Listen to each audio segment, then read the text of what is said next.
अमीर बहू का गरीब ससुराल। ये लावण्या बेटा कहाँ रह गई है? अभी तक घर नहीं आई। अपनी फ्रेंड की पार्टी में गई है, आने में लेट हो जाएगी। पता नहीं इस लड़की का क्या होगा, पूरी तरह से हाथ से निकल गई है। लगता है हमारी ही परवरिश में कोई कमी रह गई है। चल श्रुति, मैं चलती हूँ। आराम से लावण्या, तूने बहुत ज्यादा ड्रिंक कर ली है। Don't worry baby, I am okay. Lavanya नशे की हालत में गाड़ी चलाने लगती है। नशे में होने की वजह से लावण्या को ठीक से कुछ दिखाई नहीं देता है और उसकी गाड़ी से एक्सीडेंट हो जाता है।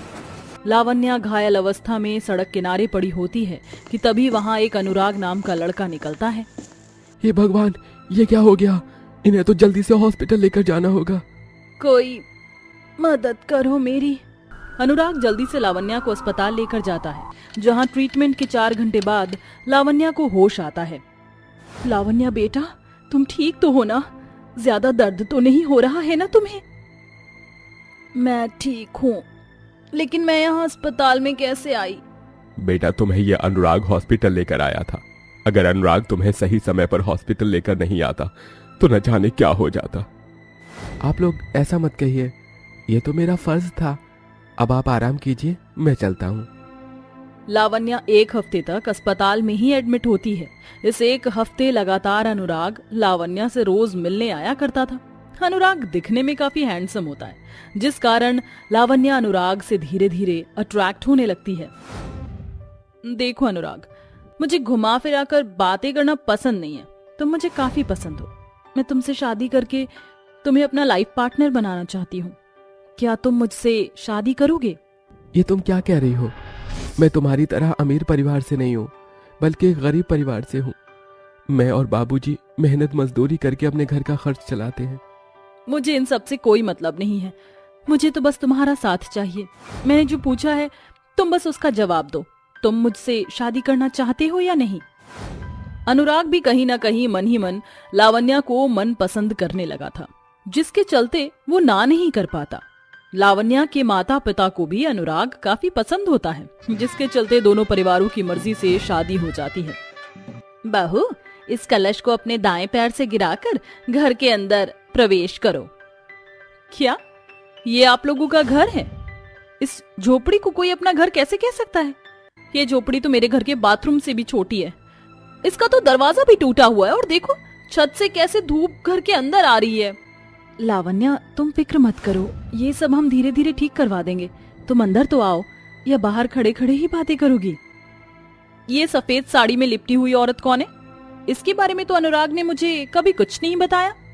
ये मेरे बड़े भाई सिद्धार्थ की पत्नी और इस घर की बड़ी बहू है। बड़े भैया की मृत्यु के बाद भाभी और मेरी भांजी कोमल हमारे साथ ही रहती है। ओह गॉड, कहाँ फंस गई मैं। लावण्या मुंह बनाते हुए गृह प्रवेश करती है और ऐसे ही शादी का दिन बीत जाता है। अरे लावण्या, तुम उठ गई? देखो, आज मैंने नाश्ते में तुम्हारे लिए गर्मा गर्म पोहा और चाय बनाई है। ऐसे नाश्ते को तो मेरे घर के कुत्ते भी रिजेक्ट कर देंगे। इतना कहकर लावण्या रम्या के दिए हुए नाश्ते को उठाकर जमीन पर फेंक देती है। मैं सिर्फ कॉन्टिनेंटल फूड खाती हूँ, ना कि ये सब। लावण्या, क्या यही तमीज है तुम्हारे अंदर? एक तो इस गरीब घर में शादी करके मेरी जिंदगी बर्बाद हो गई और तुम मुझ पर चिल्ला रहे हो। इतना कहकर लावण्या वहाँ से चली जाती है। भाभी, मैं लावण्या की तरफ से आपसे माफी मांगता हूँ। कोई बात नहीं देवर जी, लावण्या को अभी इन सब चीजों में ढलने के लिए समय लगेगा। आप जाइए, नाश्ता कर लीजिए, मैं ये सब साफ कर दूंगी। लावण्या के ससुराल वाले दिल से बहुत अच्छे होते हैं, जिसके चलते वो लावण्या की सारी बदतमीजी को सहते हैं। लावण्या ना ही तो घर में किसी से तमीज से बात करती और ना ही कोई काम। ऐसे ही एक दिन गुजरते हैं। वाह यार, कितनी बढ़िया खुशबू आ रही है। कितने दिनों के बाद मैं पिज्जा खाने जा रही हूँ। चाची चाची, मुझे भी पिज्जा दो ना, मुझे भी पिज्जा खाना है। बढ़िया है पिज्जा खाने वाली, चल भाग यहाँ से। इतना कहकर लावण्या कोमल को धक्का दे देती है, जिससे कोमल गिर जाती है और रोने लगती है। क्या हुआ कोमल बेटा, तुम रो क्यों रही हो? मैंने चाची से पिज्जा मांगा तो उन्होंने मुझे धक्का दे दिया। लावण्या, अगर आपको पिज्जा नहीं देना था तो मना कर देती, लेकिन धक्का देने की क्या जरूरत है? पहले तो अपने पति को खा गई, अब मेरे पति के पीछे पड़ी हैं और उनके पैसे पर ऐश कर रही हैं। और तो और तेरी बेटी को मैं अपने पैसों का पिज्जा दूं? जुबान संभाल के बात करो लावण्या बहू। हमने आज तक रम्या बहू से इस तरह से बात नहीं की। तुम्हारी हिम्मत कैसे हुई इससे इस तरह से बात करने की? जैसी जिसकी औकात है उससे उसी औकात में बात करना चाहिए, समझिए आप? लावण्या की बात सुन रम्या अपने आंसू नहीं पोंछती और कोने में बैठकर फूट फूट कर रोने लगती है। दिन पर दिन लावण्या की बढ़ती बदतमीजी से उसके ससुराल वालों को काफी परेशानी होने लगी थी, लेकिन वो सब बर्दाश्त करते हैं। आज तो हमें लावण्या देखकर बहुत खुश हो जाएगी। चलो अंदर चलते हैं, देखते हैं कि हमारी बिटिया अपने ससुराल में क्या कर रही है। बस करो लावण्या, अब तो तुमने बदतमीजी की सारी हदें पार कर दी हैं। भला अपने ससुर जी से कोई इस तरह से बात करता है क्या? इन्हें शर्म नहीं आती अपने बेटे की कमाई खाते हुए? सारी जिम्मेदारी क्या मेरा पति संभालेगा? भूलिए मत, मेरे पास इतने पैसे हैं कि आप सभी को पाल सकती हूँ।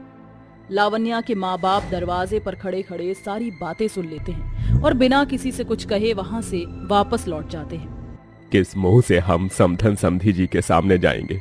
हमारी बेटी ने तो अपने ससुराल में हमारी नाक कटवा दी। मैंने सोचा था कि शादी के बाद हमारी बेटी सुधर जाएगी, लेकिन ये तो हमारी सबसे बड़ी भूल थी। आप उसके सारे क्रेडिट कार्ड ब्लॉक कर दो। जब उसके पास पैसे ही नहीं होंगे तो घमंड कैसे दिखाएगी? माला के कहने पर वैभव लावण्या के सारे क्रेडिट कार्ड, एटीएम कार्ड को ब्लॉक कर देता है, जिसके बाद अब लावण्या के पास बिल्कुल भी पैसे नहीं होते, जिससे लावण्या और बदतमीजी करने लगती है और एक दिन अपना सारा सामान पैक कर अपना ससुराल छोड़कर मायके में आ जाती है। माँ, पापा, देखो मैं आ गई। तुम यहाँ क्या कर रही हो? ये मेरा घर है, मुझे यहाँ आने की परमिशन लेने की कोई जरूरत नहीं है। ये तुम्हारा नहीं, हमारा घर है।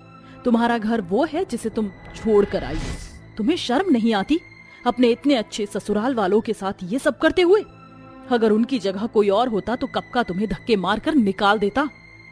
भूलो मत, अगर अनुराग ना होता तो माँ आज हमारे बीच नहीं होती।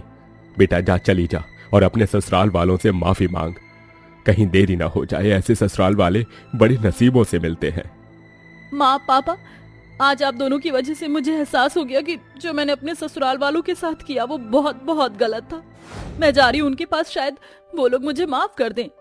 लावण्या जल्दी से अपना सामान उठाती है और अपने ससुराल पहुंचती है। जा अनुराग बेटा, बहू को ले आ, अभी वो गुस्से में है। तू जाएगा तो उसका गुस्सा शांत हो जाएगा। दादी, अब चाची क्या कभी दोबारा नहीं आएंगी? नहीं बेटा, चाची जरूर आएंगी। माँ जी, भाभी, अनुराग, पिताजी, आप सभी लोग मुझे माफ कर दीजिए। मैं नहीं जानती थी कि आप लोग सभी मुझसे इतना प्यार करते हैं। पैसों के घमंड में चूर थी मैं सारे रिश्ते नाते भूल गई थी। मैंने जो किया मैं उसके लिए बहुत शर्मिंदा हूँ। प्लीज मुझे माफ कर दीजिए।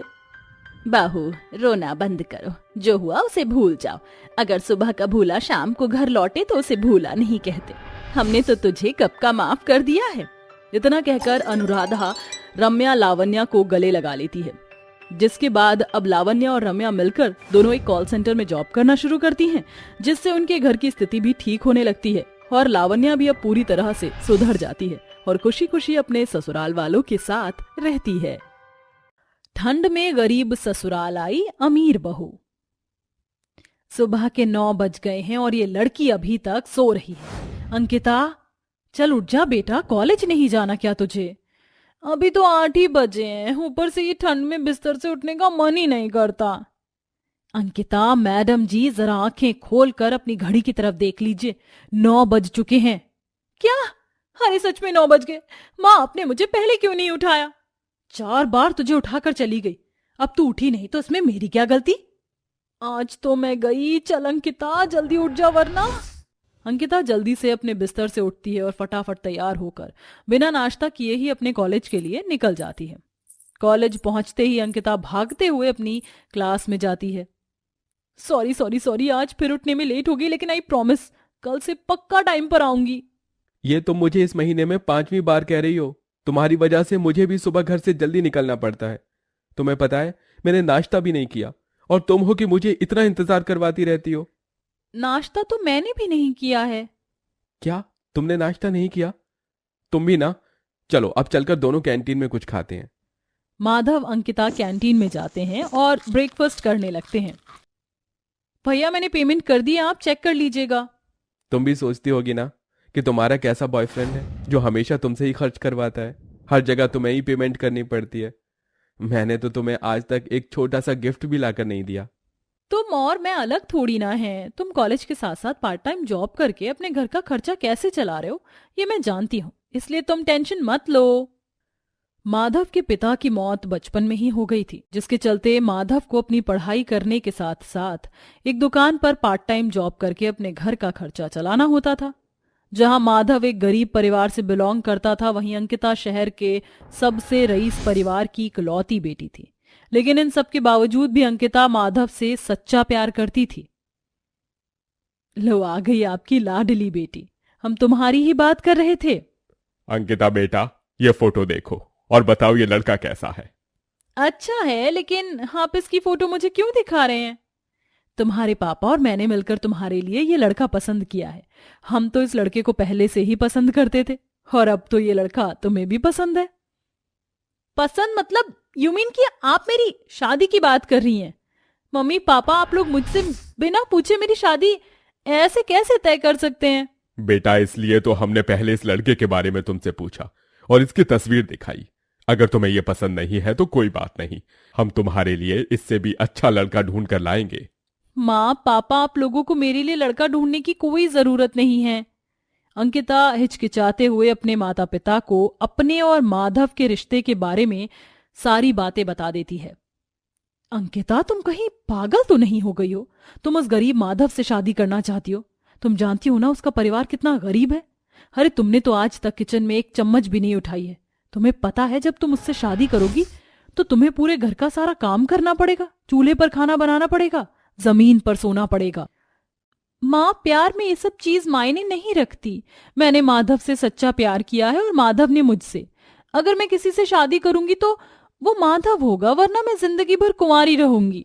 अच्छा, तो तुमने फैसला कर लिया है तो ठीक है, हमसे पूछने की कोई जरूरत नहीं है। चलो ममता यहां से। अंकिता ये सारी बात जाकर माधव को बता देती है, जिसके बाद माधव अंकिता एक दूसरे से शादी कर लेते हैं।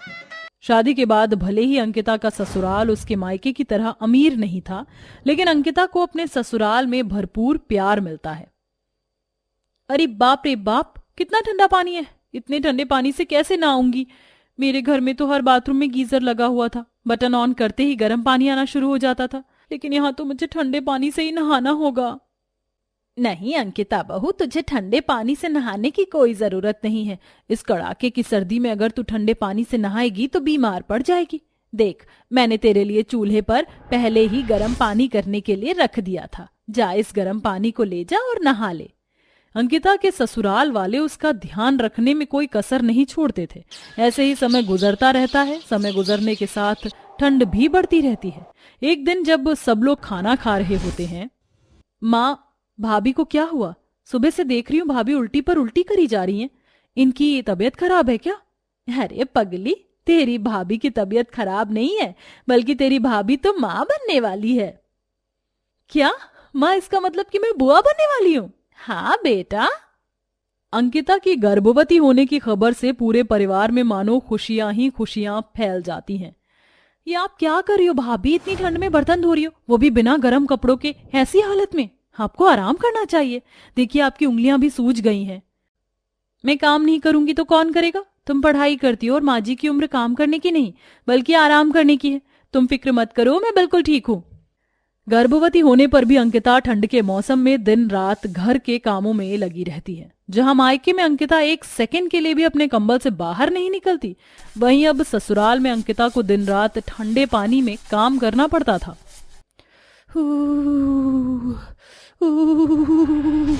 माँ, भाभी तो ठंड से कपकपा रही हैं।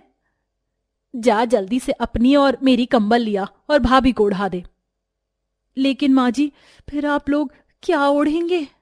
तू हमारी फिक्र मत कर, ऐसी हालत में तेरा ऐसे कपकपाना बिल्कुल ठीक नहीं है। तू आराम कर, मैं तेरे लिए सरसों का तेल गर्म करके लेकर आती हूँ। तेरे हाथ पैरों की मालिश करूंगी तो सूजन भी कम हो जाएगी। अपनी सास की बातें सुन अंकिता मन ही मन बहुत खुश होती है, जिसके बाद रवीना तेल गर्म करके अपनी बहू के पैरों की मालिश करती है। वहीं ईशा अपनी भाभी के हाथों की मालिश करती है और ऐसे ही समय गुजरता रहता है। सुनिए जी, अंकिता की बहुत याद आ रही है। चलिए ना उससे मिलने चलते हैं। याद तो मुझे भी बहुत आ रही है। मैं भी कब से सोच रहा हूं अपनी बेटी से मिलने की। हम कल सुबह होते ही उससे मिलने उसके ससुराल जाएंगे। अगले दिन होते ही अंकिता के माता पिता अंकिता और उसके ससुराल वालों के लिए बहुत सारा सामान लेते हैं और अपनी महंगी गाड़ी में बैठकर अंकिता के ससुराल पहुंचते हैं। अंकिता जैसे ही अपने माता पिता को देखती है तो उसकी आंखों में आंसू आ जाते हैं और वो अपने माता पिता के गले लग जाती है। पापा, कैसे हैं आप? क्या आप लोगों को मेरी याद नहीं आई? तेरी याद नहीं आती तो क्या हम तुझसे मिलने आते? बैठिए समधन समधी जी। ईशा, जा जल्दी से इनके लिए गर्मा गर्म चाय नाश्ता बना ला। नहीं ईशा, तुम बैठो, मैं माँ पापा के लिए चाय बनाकर लाती हूँ। अंकिता चूल्हे के पास जाती है और चाय नाश्ता बनाती है। चूल्हे पर खाना बनाने की वजह से अंकिता को काफी खांसी भी होती है, लेकिन अंकिता को इन सब चीजों की आदत हो चुकी थी। ये सब देख ममता और राजेंद्र की आंखों में आंसू आ जाते हैं। शादी से पहले हमारी बेटी ने कभी किचन में कदम भी नहीं रखा था और आज ये चूल्हे पर खाना बना रही है। हमें तो लगता था कि मायके में मिले ऐशो आराम की वजह से तुम कभी अपने ससुराल में रह नहीं पाओगी और हमारे पास वापस लौट आओगी, लेकिन बेटा हम तो गलत निकले। माँ पापा, मैंने आप लोगों से कहा था ना कि जहाँ प्यार हो वहाँ इन सब चीजों की कोई जरूरत नहीं पड़ती। मुझे मेरे ससुराल में बहुत प्यार मिला है। मेरी सास मुझे अपनी बेटी की तरह प्यार करती हैं, वही मेरी ननंद मुझे अपनी बहन की तरह मानती है और ये तो मेरा खुद से ज्यादा ध्यान रखते हैं। अब सच में हमारी बेटी बड़ी हो गई है। हमारी बेटी खुश है और उसे उसके ससुराल में इतना प्यार मिल रहा है, तो और हमें क्या चाहिए बेटा। बेटा, हमारा आशीर्वाद सदा तुम्हारे साथ है। अपने माता पिता का आशीर्वाद पाकर अंकिता बहुत खुश होती है। ऐसे ही अंकिता के 9 महीने पूरे हो जाते हैं, जिसके बाद अंकिता एक बहुत प्यारी बेटी को जन्म देती है। अपने ससुराल वालों की हालत देख अंकिता डिलीवरी के बाद जॉब करना शुरू कर देती है, जिससे अब अंकिता के घर के हालात धीरे धीरे सही होने लगते हैं।